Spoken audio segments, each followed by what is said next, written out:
નમસ્કાર, ગ્રાઉન્ડ રિપોર્ટમાં આપનું સ્વાગત છે। હું છું આપની સાથે સંધ્યા। જતા જતા મેઘરાજાએ રાજ્ય પર જાણે જળ પ્રહાર કર્યો છે। સતત ત્રીજા દિવસે પણ સૌરાષ્ટ્રથી લઈ ઉત્તર ગુજરાત અને દક્ષિણ તેમજ મધ્ય ગુજરાતના જિલ્લાઓને મેઘરાજાએ ધમરોળ્યા છે। ક્યાંક રાહત તો ક્યાંક આકાશી આફત વરસી છે। ઘેડમાં ઓજત ફરી ગાંડીતુર બની છે તો વિશ્વામિત્રી ફરી બે કાંઠે વહેતી થતા વડોદરાવાસીઓના જીવ પણ તાળવે ચોંટ્યા છે।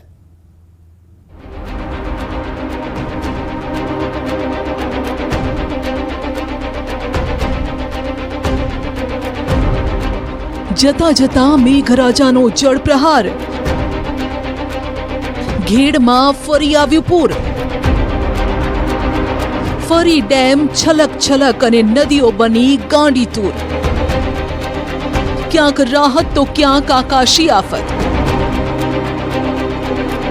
જુઓ આ દ્રશ્યો, ફરી એ જગ્યા અને એ જ ખેતરો। દ્રશ્યો જૂનાગઢના બામણસાના છે। ફરી એ જ સ્થિતિ સર્જાઈ છે જે જુલાઈ મહિનામાં સર્જાઈ હતી। જૂનાગઢના ઘેડમાં ફરી પૂર આવ્યું। ઓજત નદીના પાણીએ જળબંબાકારની સ્થિતિ સર્જે। ફરી એકવાર ખેતરોમાં પાણી વહેતા થયા। ખેતરોને મોટું નુકસાન થયું। આ પહેલા 19 જુલાઈએ પાળો તૂટ્યો હતો। 23 જુલાઈએ ખેતરમાંથી ધસમસતા પાણી વહેતા થયા। 28 સપ્ટેમ્બરે ફરી ઘટનાનું પુનરાવર્તન થયું।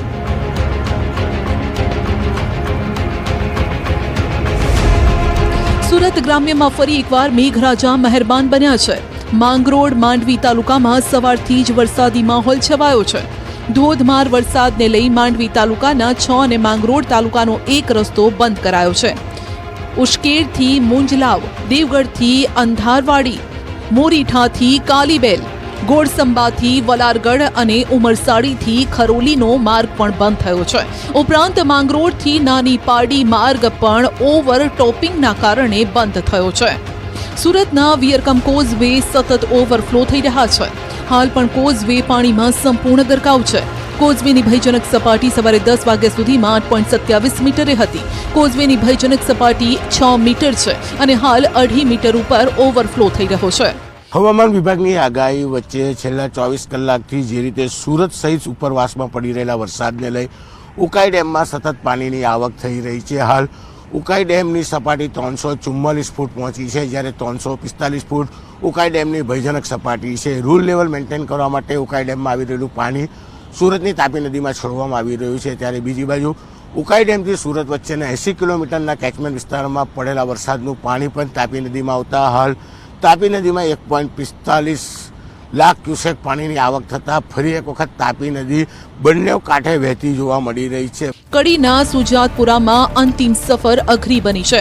કડીના સુજાતપુરા રોડ ઉપર રેલવે વિભાગ દ્વારા અંડરબ્રિજ બનાવવામાં આવ્યો છે, પરંતુ આ નવીન અંડરબ્રિજ બનતા લોકોને હાલાકી પડી રહી છે। હાલ વરસાદી વાતાવરણના કારણે બ્રિજમાં પાણી ભરાતા લોકો પરેશાન છે। ત્યાં સુધી કે નજીકમાં રહેતા મૃતદેહને અંડરબ્રિજના પાણીમાં થઈને સ્મશાને લઈ જવાની ફરજ પડી છે।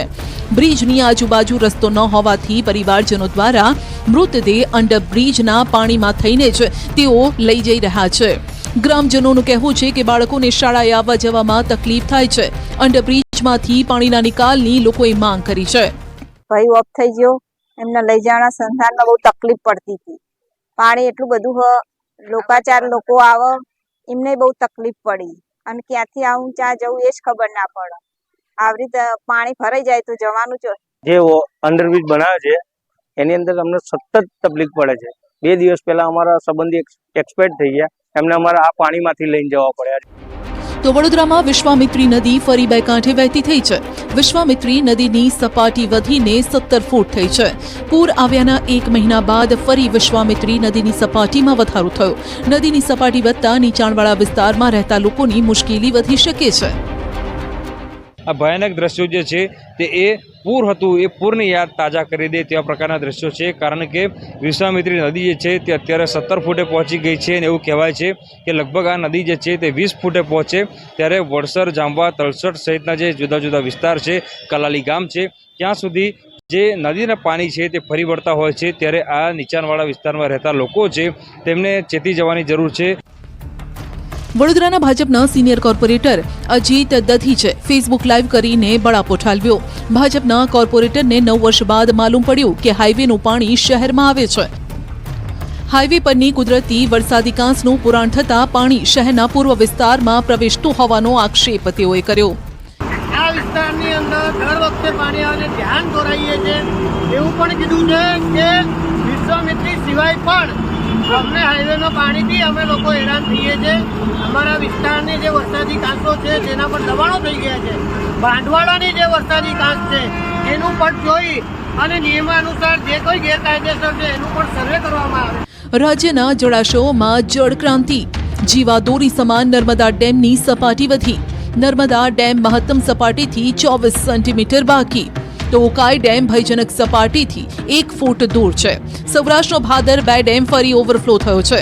રાજકોટ પાસે મોજ ડેમ ફરી ઓવરફ્લો થયો. બાંટવા ખારા જળાશયમાં પાણીની આવક વધી છે. કડાણા ડેમમાં પાણીની આવકના પગલે ડેમમાંથી 65,553 ક્યુસેક પાણી છોડવામાં આવ્યું. કડાણા ડેમના 9 ગેટ ખોલવામાં આવ્યા. ડેમમાં સતત પાણીની આવકમાં વધારો થયો છે. રૂલ લેવલ મેન્ટેન કરવા મહીસાગર નદીમાં પાણી છોડાયું, જેને લઈને મહીસાગર નદીની જળસપાટી વધી છે. નદીમાં પાણી છોડાતા નીચાણવાળા વિસ્તારોને એલર્ટ કરાયા. તો વડોદરાના વાઘોડિયામાં દેવ નદી બે કાંઠે વહેતી થઈ. દેવ ડેમમાં પાણીની આવક વધતા ડેમમાંથી દેવ નદીમાં પાણી છોડાયું. દેવ ડેમમાંથી પાણી છોડાતા નદી બે કાંઠે થઈ છે. વ્યારા ગામ પાસે આવેલ દેવ નદીના કોઝવે ઉપર દેવ નદીના પાણી ફરી વળ્યા. તો વ્યારાથી ફલોડ, ઢોલાર, ડભોઈ તરફ જવાનો રસ્તો બંધ થયો. સિઝનમાં દેવ નદી ત્રીજી વખત બે કાંઠે વહેતી થઈ. અરવલ્લી જિલ્લાના 4 તાલુકામાં મેઘરાજા આક્રમક મૂડમાં દેખાયા છે. ધોધમાર વરસાદ વરસ્યો છે. મોડાસા, મેઘરજ, માલપુર અને ભિલોડા તાલુકામાં ભારે વરસાદ ખાબક્યો. સવારથી વરસાદી વાદળો ઘેરાયા છે. બપોર બાદ ધોધમાર વરસાદ બનીને વાદળો તૂટી પડ્યા છે. મોડાસા શહેરના 4 રસ્તા હજીરા વિસ્તારમાં ભારે વરસાદ પડ્યો. આ તરફ માલપુરના સજ્જનપુરા, કંપા, વણજારી, ગોવિંદપુરા સહિતના વિસ્તારમાં ધોધમાર વરસાદથી પાણી ભરાયા. મેઘરજના ભુજરી, લીંબોદરા સહિતના વિસ્તારમાં પણ મેઘાવી માહોલ છે. મુશળધાર મેઘ સવારી આવતા લોકોને ગરમીથી રાહત મળી છે. સાબરકાંઠા જિલ્લામાં પણ ભારે વરસાદના પગલે કોઝવે પર પાણી વહેતા થયા. વડાલી શહેર સહિત પંથકમાં ધોધમાર વરસાદના પગલે રોડ રસ્તા પર નદી વહેતી હોય તેવા દ્રશ્યો સર્જાયા. વડાલીના જૂના ચામુ, વડગામડા, થીરાસણા જતા રસ્તા પર લોકો અટવાઈ ગયા. ટ્રેક્ટર સહિત અન્ય વાહનોની મદદથી કોઝવે પરથી લોકો અવરજવર કરવા મજબૂર છે. કોઝવે પરથી વરસાદી પાણી વહેતા થતા કલાકો સુધી વાહન ચાલકો અટવાયા. તો સુરેન્દ્રનગરના લીંબડી તાલુકામાં પડેલા ભારે વરસાદે ગ્રામ્ય વિસ્તારોમાં હાલાકી સર્જી છે. શિયાણી અને ઘાઘરેટિયા ગામ વચ્ચેના મુખ્ય ભોગાવો નદીના કોઝવે પર વરસાદી પાણી ભરાયા છે. લોકોના જીવ પણ જોખમમાં મુકાયા. ગોંડલમાં સતત ત્રીજા દિવસે વરસાદી માહોલ છવાયો છે. શહેરમાં વહેલી સવારથી જ વરસાદી વાતાવરણ વચ્ચે બપોર બાદ ધોધમાર વરસાદ તૂટી પડ્યો. ધોધમાર વરસાદને લઈ શહેરના રાજમાર્ગો ઉપર પાણી થઈ ગયું. બપોર બાદ ધમાકેદાર વરસાદ પડતા વાતાવરણમાં ઠંડક પ્રસરી. તો ગોંડલની જીવાદોરી સમાન વેરી તળાવ ફરી ઓવરફ્લો થયું છે. મહારાજા સર ભગવતસિંહજીના શાસનમાં બનેલ 75 પાટિયા ધરાવતું વેરી તળાવ ફરી ઓવરફ્લો થયું. ઉપરવાસમાં પડેલ ભારે વરસાદને લઈને વેરી તળાવ ઓવરફ્લો થયું છે. તળાવમાં 466 ક્યુસેક પાણીની આવક સામે એટલી જ આવક છે. તો જેતપુરમાં સતત ત્રીજા દિવસે ગાજવીજ સાથે વરસાદી માહોલ જામ્યો છે. જેતપુરમાં ભારે વરસાદના પગલે રોડ રસ્તા પર પાણી ફરી વળ્યા. જેતપુરના જૂનાગઢ રોડ, એમજી રોડ, નવાગઢમાં મેઘરાજાનું આગમન થયું. દેસાઈવાડી, ચાંદની ચોક, ખોડપરા, સામાકાંઠા સહિતના વિસ્તારોમાં પણ વરસાદ વરસ્યો છે. ગાજવીજ અને પવન સાથે વરસાદથી વાતાવરણમાં ઠંડક પ્રસરી. મેઘરાજાનું તોફાની આક્રમણ શરૂ થયું છે. દ્વારકા, ભાણવડ તાલુકાના ગ્રામ્ય વિસ્તારમાં ધોધમાર વરસાદ વરસ્યો છે. નવાગામ, રૂપામોરા, મોરજર, ગુંદામાં પણ વરસાદી માહોલ છવાયો. ગ્રામ્ય વિસ્તારમાં મેઘરાજાની ધમાકેદાર એન્ટ્રી થતા ખેડૂતોમાં ખુશી છે. દેવભૂમિ દ્વારકાના ખંભાળિયા તાલુકાના ગ્રામ્ય વિસ્તારમાં વરસાદ વરસ્યો. ભાટથર, લાલુકા, લાલપરડા, ગોલન શેરડીમાં પણ વરસાદી માહોલ જામ્યો. ઠાકર શેરડી, ફોર્ટ સહિતના વિસ્તારમાં ધોધમાર વરસાદનું આગમન થયું. ગ્રામ્ય પંથકમાં વરસાદના પગલે રસ્તા પર પાણી ફરી વળ્યા. ખંભાળિયા તાલુકાના ભાડથર ગામે આવેલ સ્થાનિક નદીમાં ઘોડા પૂર આવ્યું છે. ભારે વરસાદના કારણે નદી નાળાઓમાં ધસમસતા પૂર આવી ચૂક્યા છે. ખંભાળિયા તાલુકાના ભાડથર, ભીંડા, ઠાકર શેરડી, ગોલર શેરડી સહિતના જે ગ્રામ્ય વિસ્તાર છે તે ગ્રામ્ય વિસ્તારમાં ભારે વરસાદના કારણે તમામ નદી નાળાઓમાં પૂર આવી ચૂક્યા છે. તો નવરાત્રી પર વરસાદનું વિઘ્ન તોડાઈ રહ્યું છે, જેથી ખેલૈયાઓની સાથે સાથે આયોજકો પણ ચિંતિત છે. અમદાવાદના એસજી હાઈવે પરના પાર્ટી પ્લોટમાં વરસાદના કારણે પાણી અને કાદવ કીચડનું સામ્રાજ્ય જોવા મળ્યું. જો અવિરત વરસાદ ચાલુ રહેશે તો કેટલાક ગરબા ગ્રાઉન્ડમાં આયોજન પણ નહીં થઈ શકે. જે પ્રકારે અમદાવાદ સહિત રાજ્યભરમાં વરસાદી વિઘ્ન જોવા મળી રહ્યો છે અને આ વરસાદી વિઘ્ન જે છે તે ક્યાંક ને ક્યાંક ગરબા મહોત્સવ જે છે તેના પર પાણી ફેરવી રહ્યું છે. હાલ આપ જે જોઈ શકો છો કે આ પાર્ટી પ્લોટમાં ઠેર ઠેર જગ્યાએ જે છે તે પાણી ભરાયા છે, કાદવ કીચડ જે છે તે જોવા મળી રહ્યું છે અને બીજી તરફ કામગીરી જે છે તે અત્યારે અહીંયા પૂરજોશમાં ચાલી રહી છે ગરબા મહોત્સવની. પરંતુ જે પ્રકારે વરસાદ જે છે તે ધીરે ધીરે વરસી રહ્યો છે અને એના કારણે ગરબા આનું જે આયોજન છે તે જગ્યાએ અલગ અલગ જગ્યાએ પાણી ભરાવાની સમસ્યાઓ સર્જાઈ છે. વડોદરામાં પણ વરસતા વરસાદમાં ગરબા આયોજકો ચિંતિત છે. કારેલીબાગના અડુકીઓ દળુકીઓ ગરબાના આયોજકે ગ્રાઉન્ડ પર પ્લાસ્ટિક ઢાંકી દીધું છે, જેથી વરસાદ પડે તો પણ ગ્રાઉન્ડને નુકસાન ન થાય. મેદાનને વરસાદથી બચાવવા પ્લાસ્ટિક ઢાંકવામાં આવ્યું. હજારો રૂપિયા ખર્ચ કરીને આખા ગરબા મેદાનને આ રીતે કવર કરવામાં આવ્યું છે. અને વરસાદના વિઘ્નમાં બી અમે પ્લાસ્ટિક પાથરીને ગ્રાઉન્ડને પ્લેઇંગ ગ્રાઉન્ડને સાચવી રાખ્યું છે અને સિટિંગ ગ્રાઉન્ડને સાચવી રાખ્યું છે. સંઘર્ષ કર્યા વગર કશું મળતું નથી. એ ધ્યેય પર ચાલીએ છે કે ભાઈ એ કશું અમારાથી ભૂલ થઈ હશે તો માતાજી સંઘર્ષ કરાવે છે અને અમે સંઘર્ષ કરી રહ્યા છીએ. હે કુદરત, આ તારો કેવો કહેર! ખેતરોમાં ચોમાસુ પાક તૈયાર થઈ ગયો છે, પરંતુ મેઘરાજાએ ફરી ખેડૂતોની મહેનત પર પાણી ફેરવી દીધું. તૈયાર પાક બરબાદ થતા ખેડૂતોને માથે હાથ દઈને રોવાનો વારો આવ્યો.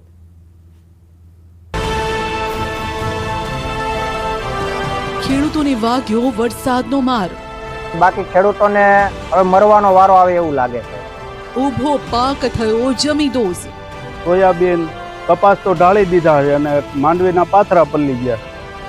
મિની વાવાઝોડા સામે ખેડૂતો લાચાર. મગફળી બધાએ ઉપાડી લીધી છે અને 20-20 વીઘાના પાથરા પલરીને બે હાલ થઈ ગયા છે. ચોમાસું તેના અંતિમ ચરણમાં છે, પરંતુ અંતિમ ચરણનો વરસાદ ખેડૂતો માટે ઘાતક સાબિત થઈ રહ્યો છે. અમરેલી જિલ્લામાં છેલ્લા 4 દિવસથી સતત વરસાદ પડી રહ્યો છે અને જેના કારણે ખેડૂતો મુશ્કેલીમાં મુકાયા છે. કારણ કે તૈયાર થયેલી મગફળીને મુશળધાર મુશ્કેલી ખરાબ કરી રહી છે. તૈયાર મગફળીનો આ પાક ખેડૂતોના ઘર સુધી પહોંચે પહેલા જ તબાહ થઈ ગયો છે. બહુ ખેતરમાં નુકસાની તો પુષ્કળ થવાની છે, કારણ કે ખેડૂતોના પાક અત્યારે જે મગફળી છે અને સોયાબીન છે તે ખૂબ જ ગંભીર હાલતમાં, એટલે કે પતી ગયા એવું જ સમજો ને તમે. દ્રશ્યો અમરેલીના વડિયા તાલુકાના હનુમાન ખીજડીયા ગામના છે. આ ગામમાં માત્ર મગફળી જ નહીં, પરંતુ સોયાબીન અને કપાસના ઊભા પાકનો પણ સોથ વળી ગયો છે. પાક પલળી જતા ખેડૂતોને આર્થિક નુકસાન તો થયું જ છે, સાથે સાથે પશુઓનો ચારો પણ પાણીના કારણે બરબાદ થયો છે. મગફળી બધાએ ઉપાડી લીધી છે અને 20-20 વીઘાના પાથરા પલરીને બે હાલ થઈ ગયા છે. ઢોર માટે સારો તો જરીક એમાં મળે એમ જ નથી. સારો તદ્દન બગડી ગયો છે, પલરી ગયો છે અને કાળો ખોયાણ થઈ ગયો છે. અને કપાસમાં એ રીતે છે, સોયાબીનમાં એ રીતે છે. એટલે અત્યારે પેલા તો સરકારની પાસે એવી નમ્ર અપીલ છે કે ભાઈ આ તમે સર્વે કરીને અમને કંઈક આમાંથી ઉગાડો. અમરેલી જિલ્લાના ધારી, બગસરા, રાજુલા, સાવરકુંડલા, ખાંભા, લીલિયા તાલુકાના ગ્રામ્ય વિસ્તારોમાં આ પરિસ્થિતિ છે. જે વિસ્તારમાં આગોતરા ખેતી પાકો તૈયાર થયા હતા તેના પર આકાશી આફત વરસી છે. વિદાય લેતા ચોમાસાએ જતા જતા બનાસકાંઠામાં પણ સટાસટી બોલાવી છે. મેઘરાજાની બેટિંગથી કેટલાક વિસ્તારોમાં ખેડૂતોને ભારે નુકસાન પહોંચ્યું. બનાસકાંઠાના સરહદી પંથકમાં સુઈ ગામ અને વાવમાં તેજ પવન સાથે ખાબકેલા વરસાદે વિનાશ ફેર્યો. ભારે પવન સાથે વરસાદ પડતા બાજરી તેમજ જુવારનો પાક જમીદોઝ થયો. તૈયાર પાક ઢળી પડતા ખેડૂતોને નુકસાન થયું. બાજરી તેમજ જુવારના પાકનો સફાયો થઈ જતા પશુપાલકોમાં ભારે ચિંતા છે. સરહદી પંથકમાં ભારે પવન સાથે વરસાદ પડતા ખેડૂતોના ઊભા પાકને મોટા પાયે નુકસાન થયું છે. ચોમાસુ પાક જેવા કે બાજરી, જુવાર તેમજ અન્ય પાકોમાં મોટું નુકસાન થયેલ છે. વડોદરામાં 25મી સપ્ટેમ્બરે રાત્રે ફૂંકાયેલા મિની વાવાઝોડાએ તારાજી સર્જી અને આ દ્રશ્યો સામે આવ્યા. જિલ્લાના શિનોરમાં મોટા ફોફડિયા ગામમાં ખેતરોમાં ઊભા પાકને નુકસાન થયું. ભારે પવનથી ગામના ખેતરમાં ઊભો કેળનો પાક જમીદોસ થઈ ગયો. મિની વાવાઝોડાના તેજ પવનથી તૈયાર પાક નષ્ટ થઈ ગયો. આ વિસ્તારમાં 20 વીઘા જમીનમાં તૈયાર કેળનો પાક નિષ્ફળ ગયો છે. ખેડૂતોના મતે મોટા ફોફળિયા ગામમાં અંદાજે 9 થી 10 ખેડૂતોએ કેળના પાકનું વાવેતર કર્યું હતું અને વીઘા દીઠ 40 થી 50 હજારનો ખર્ચ કર્યો. ખેડૂતો હવે સરકાર પાસે વળતરની આશા રાખી રહ્યા છે. વાવાઝોડું આવેલું એમાં અમારા ગામમાં 20 થી 25 વીઘાને કેળને નુકસાન થયું છે અને અમારી કેળ તૈયાર થઈ ગયેલી હતી અને અમારે 10-15 દિવસમાં એની કેળને કટિંગ કરવાનું હતું, પણ અમારો આ માલ સદંતર નિષ્ફળ થયો અને અમને એક વીંગે 40 થી 50 હજાર રૂપિયાનો ખર્ચ કરેલો છે. હવે આ દ્રશ્યો જુઓ. ખેડૂતોની મહેનત પર મહેસાણામાં કંઈક આ રીતે પાણી ફરી વળ્યું છે. છેલ્લા 2 દિવસમાં પવન અને વરસાદે ખેડૂતોના પાકની પથારી ફેરવી છે. જગતનો તાત એવો મુશ્કેલીમાં મુકાયો છે કે હવે કરવું તો શું કરવું, કારણ કે હવે આ બાજરીનો પાક તો માર્કેટ યાર્ડ સુધી પહોંચી શકે તેમ જ નથી. સેંકડો વીઘા જમીનમાં બાજરીના પાકની આ સ્થિતિ છે અને માત્ર બાજરી જ નહીં, દિવેલા, અડદ, મગ અને કપાસ જેવા પાક પર પણ પાણીએ જોરદાર થપાટ મારી છે, જેથી ખેડૂતોએ સરકાર પાસે મદદની ગુહાર લગાવી છે. ખેડૂતોની માંગણી છે કે તેમના વિસ્તારમાં તાત્કાલિક સર્વે કરવામાં આવે. સાહેબ, આ વરસાદની તો પડવામાં કોઈ માપ જ રાખ્યું નહીં અને અમારે તો બાજરીનો પાક સરસ મજાનો હતો, પણ છેલ્લા મહિનાથી વરસાદ બંધ થયો નહીં. એમાં છેલ્લા 3 દિવસનો વરસાદ આવ્યો, એને તો વાવાઝોડા સાથે આવ્યો, એમાં બાજરી પાડી દીધી, બાજરીનો પાક ફેલ કર્યો, કપાસ પણ ફેલ કર્યા, પાણી ભરાઈ ગયો છે. વત્તા એરંડા જે ઉગતા હતા સાહેબ, એ ઉગતા એરંડા બીજી વારના વાયા તો પણ ફેલ કર્યા અને બાજરી પણ બિલકુલ પડી ગઈ અને બાજરીની અંદર દાણા ઉગવા માંડ્યા અને કપાસની અંદર જે દાણા જે ઉગવા માંડ્યા અને કપાસની પેસ્ટો બધી રૂ નીચે પડી ખરાબ થઈ ગયું, કાળું થઈ ગયું છે. એ અમને એનો ભાવ પણ મળવાનો નથી. અમને બહુ મોટા પાયે નુકસાન થયું છે. આમ તો વરસાદનો અંતિમ રાઉન્ડ છે અને ખેડૂતોના હાલ બેહાલ કરી રહ્યો છે આ વરસાદ. તૈયાર પાક બરબાદ થતા ખેડૂતોની મહેનત અને પૈસા બધું જ પાણીમાં ગયું છે.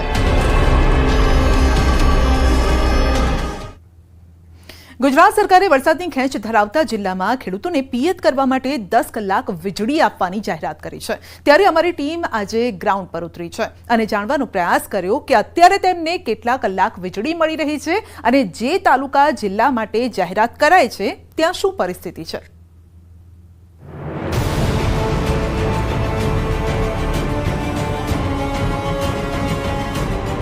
જે વિસ્તારમાં મગફળીનો પાક છે અને વરસાદની તંગી છે ત્યાં 8 કલાક જે આપણે વીજળી આપીએ છીએ એના બદલે 10 કલાક વીજળી આપવાનું નક્કી કરવામાં આવ્યું છે. શું ખેડૂતોને મળી રહી છે 10 કલાક વીજળી? ખેડૂતો સરકારના નિર્ણયથી કેટલા ખુશ? શું સરકારનો આ નિર્ણય માત્ર કાગળ પર?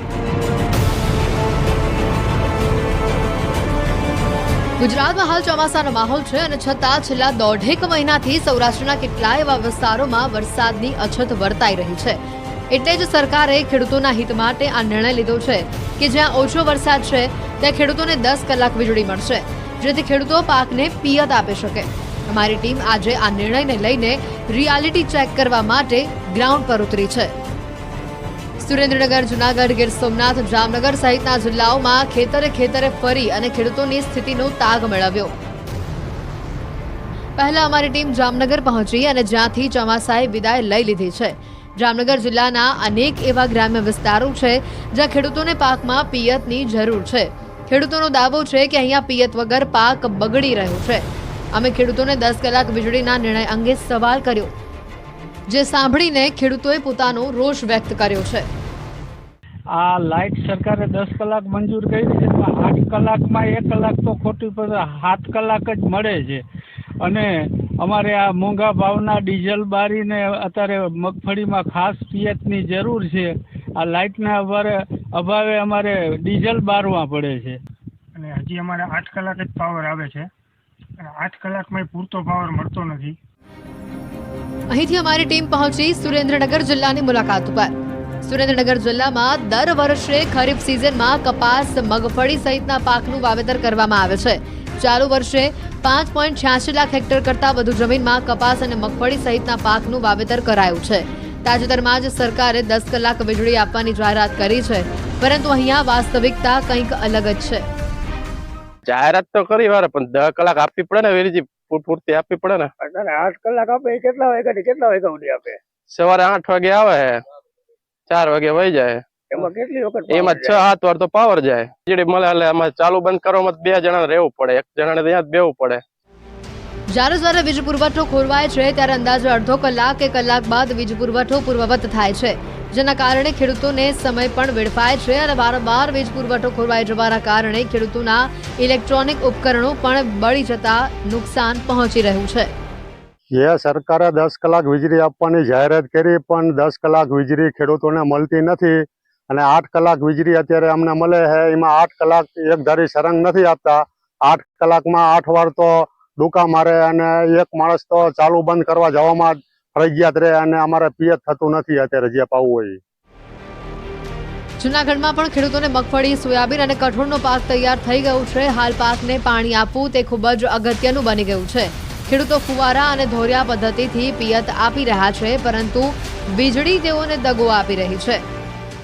પાણી અત્યારે માંડવીને ફૂલ સિઝન છે, પાણી દેવાનું છે તો પાણી મળતું નથી, એટલે પાવર 8 કલાક આપે છે એને બદલે 10 કલાક આપે અને જીવન જરૂરિયાત પાણી અત્યારે માંડવીને તરત પાવું પડે એમ છે. તૈડા બહુ પડી ગયા, પાણી ઉકલતું નથી. 8 જ કલાકમાં 4 વાર ટ્રીપિંગ થાય, એકને એક ક્યારેમ પાણી જતું હોય 4 વાર જવા દેવું પડે, એટલે ખેડૂતનું પિયત પીતું નથી. તે બદલે એને અમે એવું કહી શકીએ 10 કલાક વીજળી આપે ખેડૂતોને. વીજળી 8 કલાક આપવામાં આવે છે અને ઘડીએ ઘડીએ ટ્રીપિંગ થાય છે. ફુવારાથી આપણે પાણી પાતા હોઈએ છીએ માંડવીમાં, તો 4 કલાક ફુવારા હાલીને લાઇટ વહી જાય છે, ફરીથી અમારે બધું સેટ કરવું પડે છે અને ઘડીએ ઘડીએ પાવર જાય છે આવે છે અને 10 કલાક પાવર હજી સુધીમાં કેમ નથી થયો? પાછલા 2 દિવસને બાદ કરતા ગીર સોમનાથ જિલ્લાની પણ મેઘરાજાએ રીસાયા હોય તે પ્રકારની પરિસ્થિતિ છે, જેથી ગ્રામ્ય વિસ્તારોમાં ખેડૂતોને પોતાના પાકને બચાવવા પિયત તરફ વળવું પડતું હોય છે. ગીર સોમનાથ જિલ્લામાં સૌથી વધુ મગફળી, સોયાબીન અને કપાસના પાકનું વાવેતર થાય છે. અમારી ટીમ ગીર સોમનાથ જિલ્લાના ખેડૂતોને પણ મળી. હવે લાઇટના તો થોડાક પ્રોબ્લેમ છે કે ફોલ્ટની કારણે ઓછી લાઇટ મળે છે. કલાક આવે, કલાક વહી જાય, 2 કલાક આવે, અડધી કલાક વહી જાય. અત્યારે તો જો 8 કલાકનો કાપ છે એમાં પણ 2 કલાક પાવર આવે, 2 કલાક પાછો વહી જાય છે. એમ કરીને કટકે કાપ પૂરો કરે છે. 7 કલાક આપો પણ નોન સ્ટોપ આપો. આ વારંવાર જે ઝટકા મારે છે વીજળી અને એના કારણે છે ખેડૂતોનો સમય બગડે છે, પાણીનો બગાડ થાય છે અને એને ખેતરમાં છે એ પાણી સતત જતું હોય એટલે જમીનને પણ નુકસાન કરે.